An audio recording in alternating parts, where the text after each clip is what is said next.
Well, personally, I consider myself an abolitionist, even though I don't really like that word because of the history it has within the emancipation of North American slaves. So I don't really like to use the word abolitionist, but I'm not a welfarist. I don't actively campaign to improve outcomes for animals within the industrialised farming system. I'm more about educating people to go vegan and stay vegan and make them feel positive and happy about doing so. Not everyone who hears our vegan message is going to go vegan straight away. So, there is this benefit, I suppose you could say, in the welfare campaign groups improving outcomes for animals in those situations. So I'm never going to sort of talk down too much about those places. I do what I do, they do what they do. The only welfarists that I really do have a problem with, people like the RSPCA, who maybe serve animal products at their gala dinners, so they'll serve steak burgers or chicken when they're trying to raise money for dogs and cats. That sort of welfarist movement doesn't gel at all with me. But I'm not going to get into head-to-head arguments with people who are trying to eliminate pig crates or chickens in cages. There is a place for that because the entire world isn't vegan yet.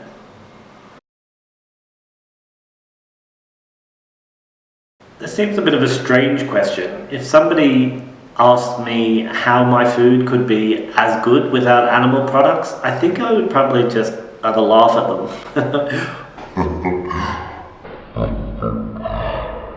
or tell them to try it. Try it. You tell me if it's tasty. The onus shouldn't be on me or you to prove how delicious vegan food is. I mean, we know it is. Let people try it. If they're curious about how good it tastes, taste it.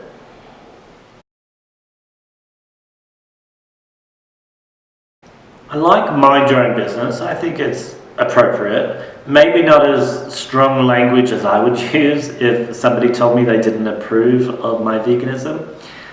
Listen, you could take two roads here. You can say it's none of your business, I'm not even interested, or you could actually look a little deeper and take it for what it probably really is. And they probably feel a little bit threatened by your veganism because it makes them have to reflect on their own choices and how they feed into the cycle of animals being used and suffering. So maybe it really is an opportunity for you to sit down and have a chat to this relative and say, these are the reasons why I'm vegan. Maybe you're interested too.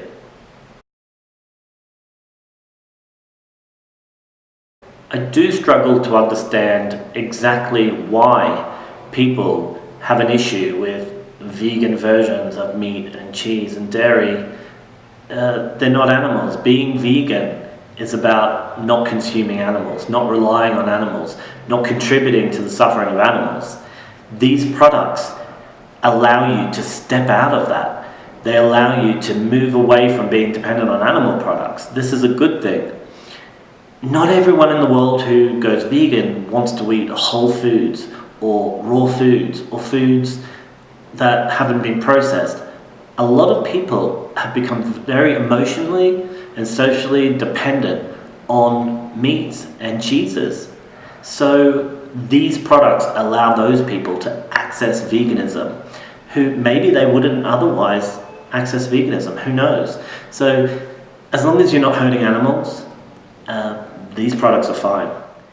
Anyone who has something negative to say about vegan meats and cheeses, remind them you're vegan to save animals and these products aren't hurting animals.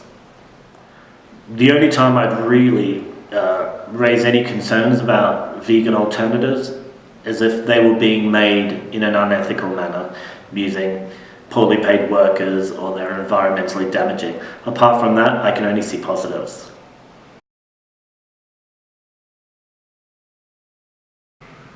When somebody mentions vegans should be skinny or aren't vegans skinny, first of all I would ask them, where's your empirical evidence on this? Where is your study that has photographed and documented every single vegan on the planet and noticed that most of them are skinny? Vegans are just like anybody else on the planet, except we don't consume or wear animal products. We come in all body shapes and sizes, just like the rest of the population. It's nonsense. Tell people they're talking nonsense.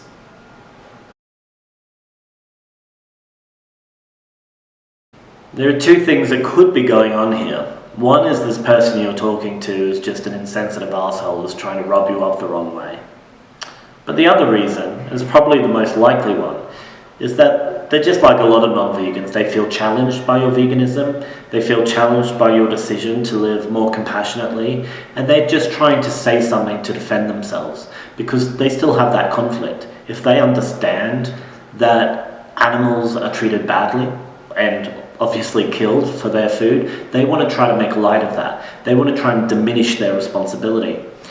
I'd say that's an in for you. You could have a word with them about veganism, what it really means, and why the taste of what they're eating is nowhere near as important as reducing the suffering of animals.